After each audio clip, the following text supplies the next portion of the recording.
बस्ता स्वास्थ्य केन्द्र में डाक्तर को रोगी प्रति दुर्व्यवहार प्रतिवाद रे देवसेना पक्षर सांबादिक सम्मेलन। बालेश्वर जिला बस्ता स्वास्थ्य केन्द्र में रोगी मान चिकित्सा अवहेला एवं रोगी मान प्रति डाक्तर सिद्धार्थ शेखर जेना दुर्व्यवहार और सिक्यूरीटी डाकी रोगी को तोड़ीदेवा घटना बस्ता अंचलवासी मध्य तीव्र असंतोष प्रकाश पाइबा सह गुरुवार बालेश्वर जिला देवसेना पक्षर बाहार्ता डाकबंगला परिसर में एक सांबादिक सम्मेलन अनुष्ठित हो जाउछि। जिला आईटी सेल अध्यक्ष सत्यरंजन पाणी सभापतित्व में यह सम्मेलन अनुष्ठित होता।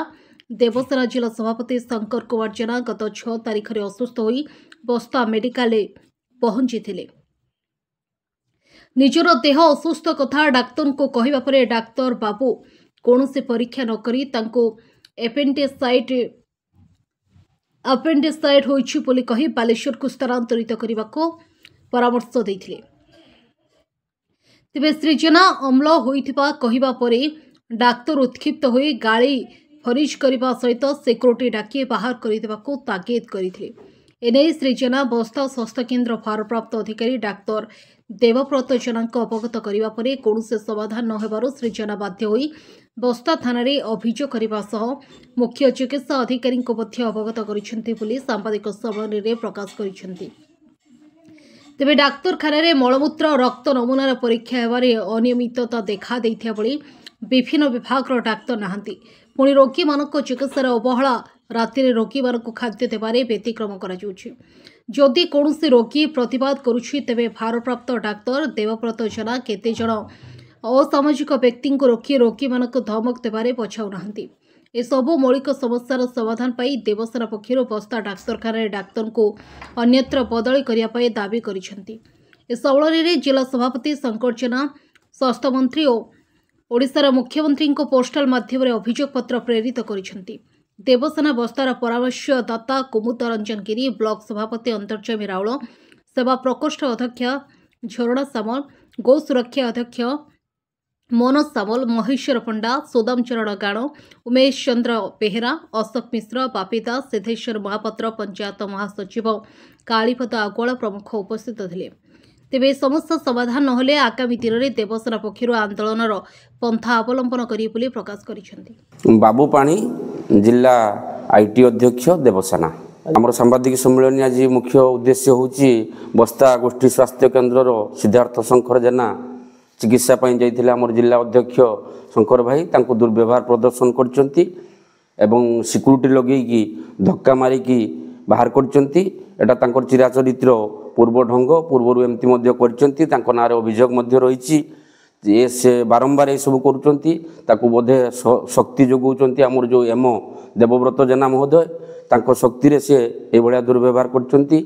आउ सेति पई आमे देवसेना संगठन तरफरु दृढ़ निंदा करुचु, दृढ़ कार्यानुष्ठान दाबी करुचु।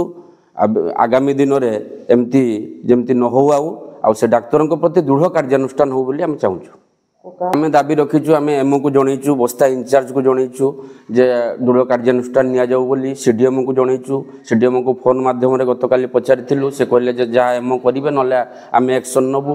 तापर आमर health minister, MLA, MP, health secretary, CM समस्त को आम लेटर करूँ, समस्त को लेखिक अभियोग जनईचु जे सिद्धार्थ शंकर जेना विरुद्ध में दृढ़ कार्यानुष्ठान हो। ता सहित शक्ति जोगौथुवा एमओ इंचार्ज बस्ता देवव्रत जेना प्रति भी दृढ़ कार्यानुष्ठान हो। शंकर कुमार जेना जिला अध्यक्ष देवसेना बालेश्वर। आज जो सांबादिक सम्मेलन आम करूँ गत शुक्रवार दिन बालेश्वर बस्ता चिकित्सालय को जाइए चिकित्सा से डॉक्टर जो अच्छा सिद्धार्थ शंकर जेना एमबीबीएस से मत बिना परीक्षा बिना एडमिशन बिना औषध रे मत डायरेक्ट कहले कि जे तुमको एपेंडिसाइट हो बालेश्वर एफआईआर कर दूची। मुझे पचारे जे आप बिना परीक्षा बिना मेडिसिन बिना एडमिशन केमी एफआईआर कर तू कौन डाक्तर कि एमती गुड़ाई प्रकार दुर्व्यवहार करने सहित मत धक्का मारी कार्ड द्वारा व्यवस्था कले जहाँकि मत अत्यंत दुख प्रकाश है सर्वसम्मुखें से अनेक लोक मत थे अनेक लोक रुंड हो गले जहाँद्वारा कि मोर सम्मान हानि होती।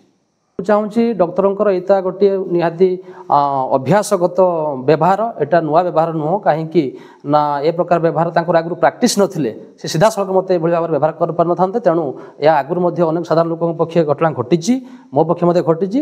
ତେଣୁ ଡକ୍ଟରଙ୍କ ପ୍ରତି ଦୃଢ଼ କାର୍ଯ୍ୟାନୁଷ୍ଠାନ ଗ୍ରହଣ କରାଯାଉ। ଅନ୍ତର୍ଯାମୀ ରାଉଳ, ଜିଲ୍ଲା ଏ ଯେଉଁ ଆମର ବସ୍ତା ଦେବସେନା ଅଧ୍ୟକ୍ଷ।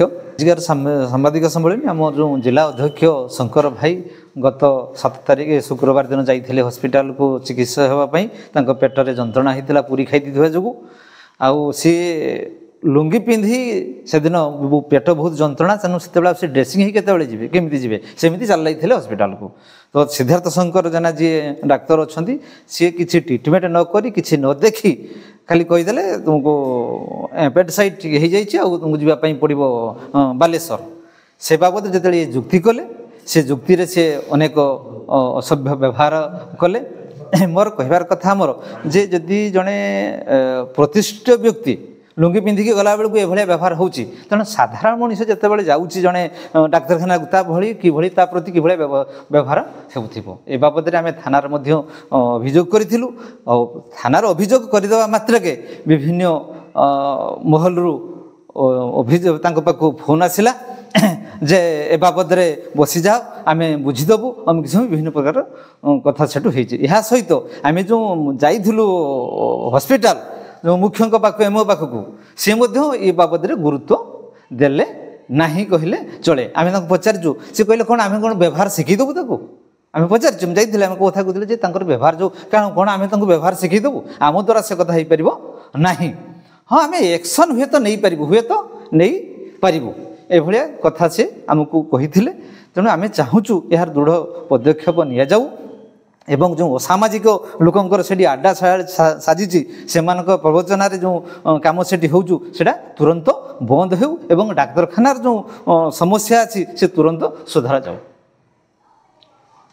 ବାଲେଶ୍ୱର ଜିଲ୍ଲା ବସ୍ତାରୁ ସୁଶାନ୍ତ ପ୍ରଧାନଙ୍କ ରିପୋର୍ଟ, ଅପରାହ୍ନ ଲାଇଭ୍।